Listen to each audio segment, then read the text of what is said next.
you'd think they believe that the government that functions best is a government that doesn't function at all.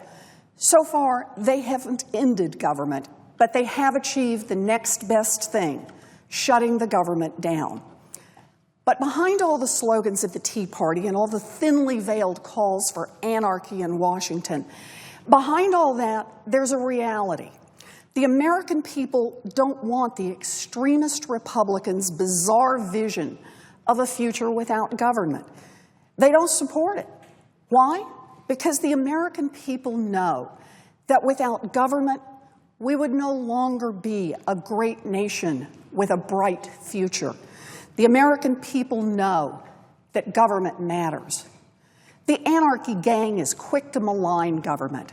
But when was the last time anyone called for regulators to go easier on companies that put lead in children's toys, or for food inspectors to stop checking whether the meat in our grocery stores is crawling with deadly bacteria, or for the FDA to ignore whether morning sickness drugs will cause horrible deformities in little babies?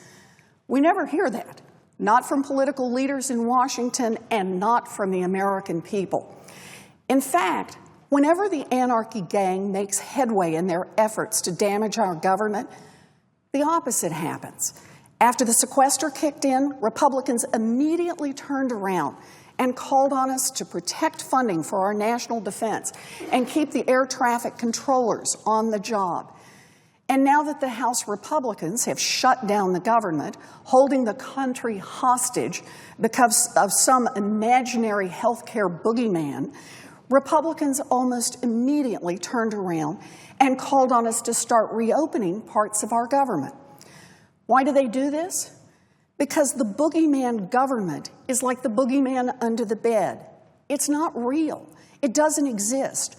What is real, what does exist, are all those specific, important things that we as Americans have chosen to do together through our government. In our democracy, government is not some make-believe thing that has an independent will of its own. In our democracy, government is just how we describe the things that we, the people, have already decided